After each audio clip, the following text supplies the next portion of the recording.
Lewis coming to you from the beautiful metaverse. And welcome to Midday with Rev Don. And whatever platform you may be watching this program on, if you'd like to take part and interact, you can type your comments into that platform. They'll show up in my chat room, and I will answer or discuss or whatever you would like to do. And thank you very much for joining me. I very much enjoy this time together at midday every day, every weekday. And as you know, yesterday was my 60th birthday, and it was a wonderful day. I started the day with a lovely conversation with my son and grandchildren. Then I spoke with Clan of Kepper Temple from South Africa, which was quite delightful. At midday, we had a gratitude broadcast where I spoke about all the people that I've been grateful for in my life. In the afternoon, we had people here at the house. We also did a chat room through the afternoon. And I want to thank Brenda and Jason and Susan for coming over and spending time with me. We had the final broadcast at 7. We had some delightful offerings. Particularly the Corellizyme commercial, which you may or may not have seen making its way through the internet. It's a beautiful parody of the kind of prescription drug commercials you see on television sometimes, brilliantly done by Mr. ELN, Ebony Nash, Rich Donahue, Cloud the Pagan Rapper, and Lady Aisha. Wonderful job. And it was just a beautiful day in general. I got some lovely presents, including this necklace that I'm wearing from Cosmo, and a number of other things as well. It was just a beautiful day. And hello to Chad in the chat room. Good to see you, Chad. And many people joined the celebration online, including Chad and his lovely wife, Lori, and many other people. And in the evening, we were joined by Belladonna Laveau and Dusty Dion and Byron Ballard and Phoenix Coffin Williams and Chad and Lori Blackman and of course Mary Hawk, who was hosting the evening broadcast. And it was just a lovely evening. Hello, Ebony, in the chat room, and Ebony says, "Lovely necklace." Yes, it is. I'm very grateful to Cosmo for gifting me this beautiful piece, and the other beautiful pieces that he sent as well.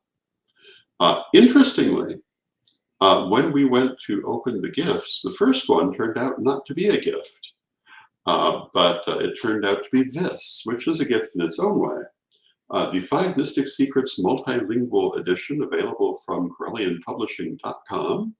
And this is the 5 Mystic Secrets, one of the most sacred writings in the Corellian tradition, the first major exposition of Corellian thought, written by my mother, whose picture is here on the cover and here on the back.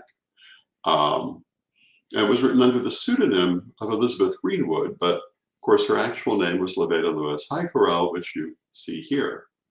And this book contains the 5 Mystic Secrets in English, Spanish, Greek, French, Portuguese, Dutch, Swedish, and German. Not necessarily in that order, but those languages. And it's a handy international reference for the 5 Mystic Secrets. We're terming it a Corellian Rosetta Stone because of all the languages. And of course, the reason for this is that the Corellian tradition is such an international tradition, and so many languages are spoken in the tradition, and this only just begins to deal with them. But these are some of the major languages spoken in the tradition. I found it an interesting adventure getting this book into print because my printer had difficulty with the Greek font. We had to turn the Greek section into pictures in order for them to be able to handle it. And I'm grateful to Sir Edward for suggesting that solution. And it took care of the problem. So we know in the future, if we want to publish something in Greek, we must do it as pictures, as long as we're using this publisher. Um, the other languages were all supported as such. That also tells me if we're using any other substantially non-Latin font, that we'll probably also have to do the same. And we may in fact be doing that. Some of our publications over the years we've had in as many as 19 languages, some of which had very different alphabets. And this was a fascinating process. And as we prepare for the Parliament of the World's Religions, in only 2 months, we thought we really would like to have this there. And so it's here. If you'd like your own copy, you can find one at CorellianPublishing.com. You can also find many other things there as well. And I highly recommend it to you. I also recommend my Patreon at RevDonLewis.com, where we do lots of interesting things. And we're about to have our first monthly newsletter for the people who are in that tier. And on the 24th, we'll be having our first monthly seminar, which is for people in the seminar tier and also anyone who wishes to buy a ticket, which you can also find at CorellianPublishing.com. The first seminar is going to be on the nature and practice of magic, what it is, how it works, and how to do it. And the second one remains to be seen. We'll see what the next one going forward is. I think they're probably going to focus a little more on psychic skills, at least at the moment, but we will see. And I would like to know what people would like to see in seminars from me. But these are the things that I have been doing, and getting settled in here at the house, still in process. And I have a lot of shipping to take care of. The last couple of days, I've been offering for sale original artwork from the Tarot of Hecate. I have a number of packages to get out today. But if you wanted to support me in some way, buying some of that original artwork would be a wonderful way. They're all listed on my Facebook page. The major arcana are $40. The minor arcana are $25, except for the court cards, which are $30. And obviously, these particular ones will only ever be offered once because they're one of a kind. I probably will go on to offer some more original artwork as we go, just to keep things moving. And so here in Danville, it's been, when we got here for one of the hottest days on record. It was a heat wave, and now today maybe the coldest June 12th on record. It's been an interesting reversal. I'm certain that the fires going on in the north probably have something to do with that. It was interesting when I was talking with South Africa yesterday. They were talking about how cold and rainy it was, because for them it's the middle of winter. But it was cold and rainy here too. It was interesting. But we could do with a little cool after so much warmth. And we certainly benefit from the rain. We had been having a little bit of a drought. So lots of interesting things going on. And so what should we talk about? Does anyone have anything they would like to talk about? I think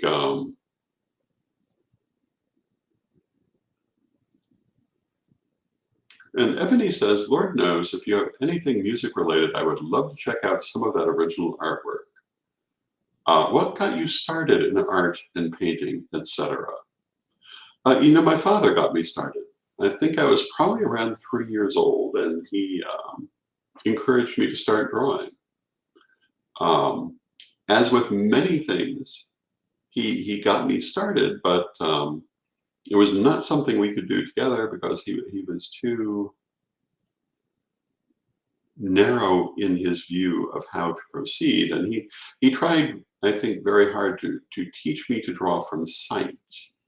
But I was 3. That was not going to work.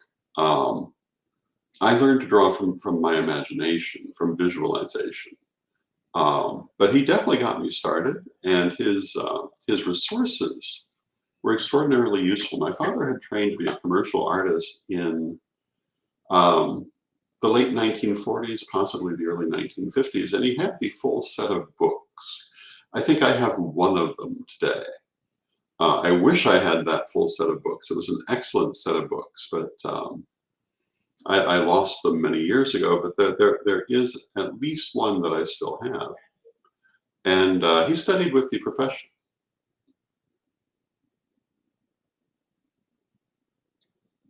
You know, I do not remember their name, but they were very famous because they advertised across the country by having people copy a drawing and send it into them, and then they'd make their pitch. But it really was a good course.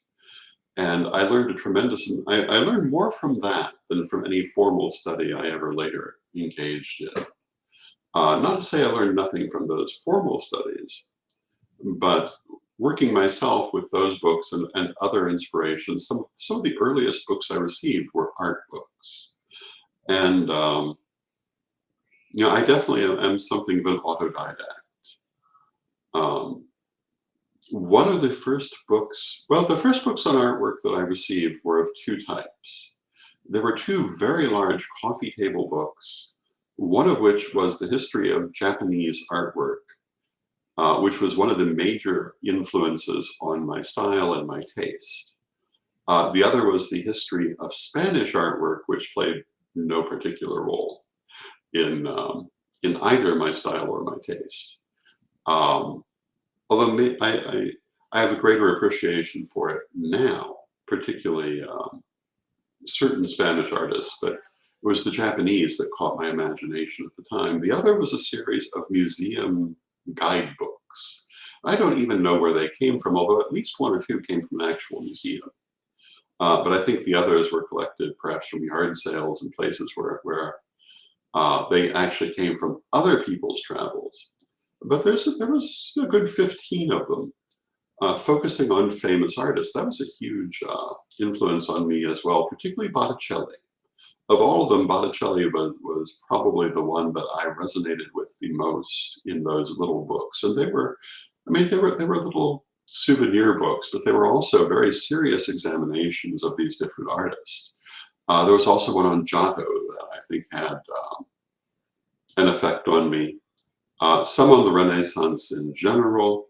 Um, there was certainly a Michelangelo, but I think I'm much more affected by Botticelli than Michelangelo. Although I like Renaissance artwork in general. But for me, it was a form of fun, a form of meditation, although I don't think I knew that at the time because I was still a child. But when I did artwork, I was in my own world, and it was many worlds. Um, and one of the things I used to do, because we had virtually unlimited paper at that time because of my mother's job in publishing, she had great access to paper, is that I would create adventures and draw them one scene at a time. Um, Not quite like an animated movie, but certainly like a storyboard. And that was very good training, I think, for that sort of thing. And certainly good training for artwork because I was constantly doing it over and over again. And it was certainly a great joy in my life. And Ebony says, I feel that way about coloring books. I like to do that for meditational purposes. I'm not good at drawing if it's past anything other than stick figures. And you know, I totally hear that. Um, I also enjoy coloring. A lot of people find coloring to be a good meditation. If you look at a lot of my artwork, and the cover of the book we were just looking at as an example, I do black and white artwork, and then often I later color it. This drawing was a black and white illustration, um, maybe for the First Degree book back in the day, maybe for this book back in the day. But it stayed black and white for a long time, and then I created a color version. And I did that by coloring the black and white artwork. And I quite enjoy that for the same reason. It's meditative. Um, and it's creative, and you know, you go into the zone, and it's a lot of fun. Um, when I was young, I saw a movie that I always took to be a warning of what not to do in life. It's called The Adding Machine. I've talked about it in various contexts. And the protagonist of the story is Mr. Zero. And the idea, I think, behind the story is that Mr. Zero has wasted his life being a cog in the wheel. And even when he dies and goes to the afterlife, which is depicted as an eternal carnival where you can do anything you want, he's not really happy that way. He finally finds a place where he can sit and crunch numbers, which is his passion, until his next incarnation. And the messages don't get caught in this kind of thing. And you know, I have to say that in a lot of ways, I went right ahead and lived that life. Except looking back at this point, I don't know that I agree with the message of the movie. I think that working with pattern, working with the creation of things like artwork and writing and or even working with numbers and so forth, I think these are important things. And I think that they certainly can become confining, but I don't think they inherently are. And hello to Carolyn in the chat room. Good to see you, Carolyn. So I've kind of reassessed the message of the movie, but I still think it's one of the best depictions of the afterlife that I have ever seen. And to elaborate on that for you for just a moment, as though I've not done it many times. But you know, we talk about my transition to Grandfather Don. I guess telling the same story many times is part of that. The portrayal of the afterlife in The Adding Machine is as a carnival with everything you could possibly want available, every activity you could want available, and all you have to do is do it. And people are happy or not happy according to their internal nature. And one of the things that becomes clear is that certain people hear beautiful music in this carnival, constantly playing, and others do not. And the ones who hear the music are the ones who are happy because they're happy inside. The ones who don't hear the music are dissatisfied, even with everything they could possibly want right there. And I think that kind of does describe the afterlife, that everything that you could want is there. And if you've learned the things that this world has to teach you, then you will be happy there. You will not need to return. But if you haven't, you're not going to be ready to settle down there, and you will return, not because anyone forces you to, but because you're drawn back to it. Because here is where we work those things out. So I still think it's a profound movie, but I have somewhat reassessed its view of its protagonist. The thing that I think I would say today, although I have to admit it's been many years since I've seen the movie, but as I recall, Mr. Zero could not have been happier sitting there crunching his numbers. And what does it matter what made him happy? It didn't please some of the other characters, but it wasn't their happiness. So I would say that another message of this movie that even its own characters didn't necessarily get is that we're all where we need to be at the time, and different things bring us happiness.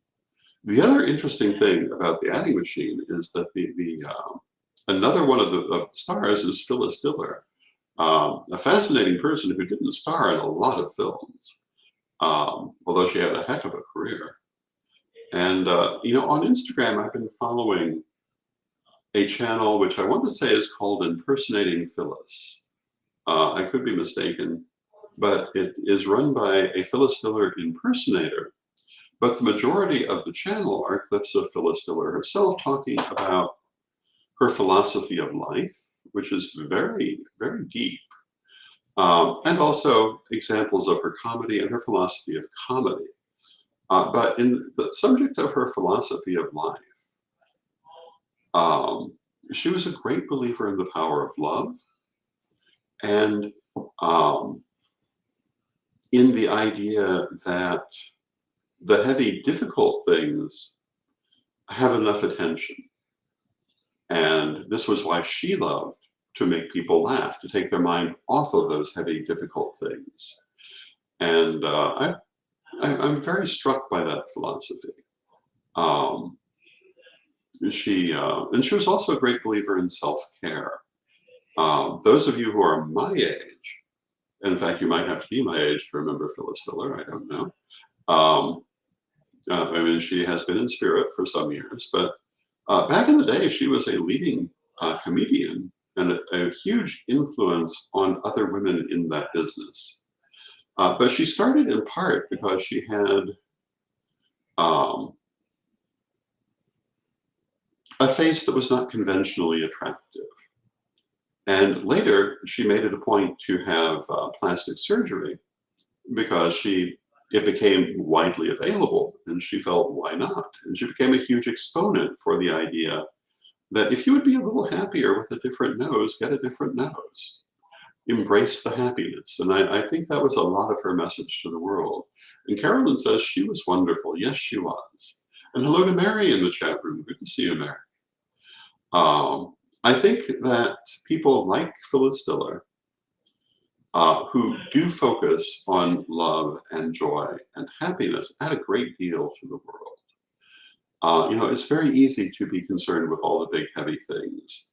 And certainly they merit our concern on occasion, but we can also be swamped by them. And so I think it's good that there are certain people who help us to forget for a few moments. And Ebony says, a lot like how Gilda Radner went about her life with comedy. She really used laughter to help get through the pain of traumas in her life.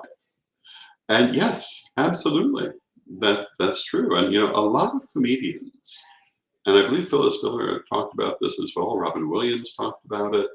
I believe Gilda Radner talked about it. Many of them have talked about it, how the vast majority of comedians have a difficult start in life. And this is where they get their humor from.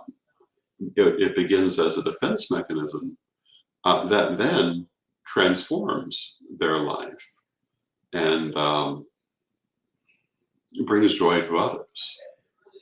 And I don't know certainly if that don't know to what extent that's true for all comedians, but I've heard a lot of prominent comedians say it, and it certainly seems to be true. And a lot of the famous comedians certainly seem to have issues they still carry. Some of them resolve them, some of them do not.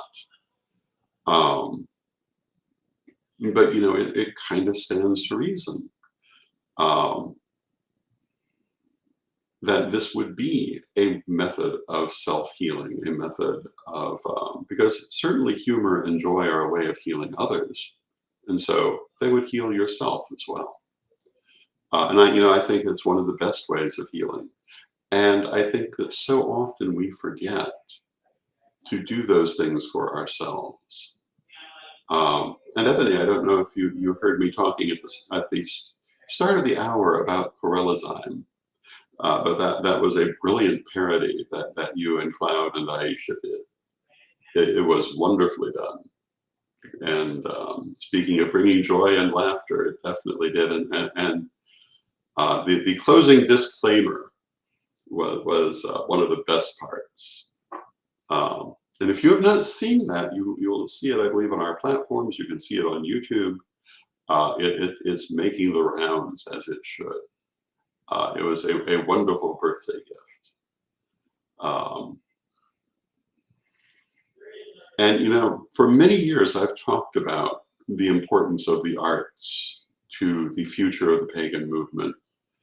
And how if you look at most of the world's great religions, art and music both play a major role. And of course, I should say the visual arts and music, it's all the arts. And Ebony says, we're so happy everyone enjoys that. I had so much fun writing that. it was Cloud's idea to go pharma with it. It was brilliant. You did a great job. But Sir Ebony and and um, and Cloud and in particular are doing so much to advance the musical arts in the Corellian tradition. I'm very proud of that, and they're doing a wonderful job. And Ebony says Aisha was brilliant with the video, and she did great things with Cloud's logo. She absolutely did. And Anna, hello to Anna in the chat room. Good to see you. She says divination is an art, and poetry and crystal ball reading are connected. And yes, this is true. I hope to see as we go forward a lot more focus on music, a lot more focus on visual arts that we can treasure through the generations. And this is one of the things I hope to emphasize in my retirement that I often didn't have the time to emphasize during the 44 years that I was actively working as first priest. But as first priest emeritus, the arts are something I think are greatly deserving of emphasis, including, of course, the divinatory arts. But as pagans, we do tend to focus on those, and we often forget the others. But if you look at society, these are among the things that really hold people together. When people have beautiful things to hold on to and to pass down, they're much more likely to make an effort to stay together and pass them down. When they have music, especially when they've listened to it all their lives, as one does in a religious context, it evokes feelings few other things do. It builds a sense of community few other things do. You know, the only thing I can compare it to secularly might be Christmas music, which everybody gets regardless of their religious background, because it just, particularly in my generation, it would be everywhere. And it definitely was not universally religious. And you know, the argument has been made that the Christmas celebration in the US is actually a secular celebration. And I can get on board with that, but certainly it's true of the music, much of which it might be described as midwinter music or holiday music. But you know, love it or hate it, and people come in both varieties, it does always get a response because so much of it has always been there. And I hope to see us developing that tradition of music for the ages as we go forward. And I think that we are. And these things we often don't think about. So much in our pagan world has a temporary quality because we so rarely have permanent spaces. But that's changing. And I think that that change will be a positive thing. So with that, I see that we've come to the end of our half hour. Thank you so much for joining me. I love this time with you. Thank you, everyone in the chat room, and everyone watching who is not in the chat room. Thank you. I love you all. Thank you. I hope to see you tomorrow. And let us close with our prayer. And Divine Mother Goddess, Divine Father God, beloved ancestors, we thank you for the beautiful things in life. And we ask you to help us to appreciate those beautiful things and the things that touch our heart, regardless of what they are. The things that bring us joy need not be the things that bring other people joy. And let us honor those things that bring us joy. Beloved Mother Goddess, beloved Father God, beloved ancestors, we thank you. We know you are always with us. And from respect, we thank you for your presence. And until next time, may you blessed be. And I thank you for your presence. I love you all. And until next time, may you blessed be.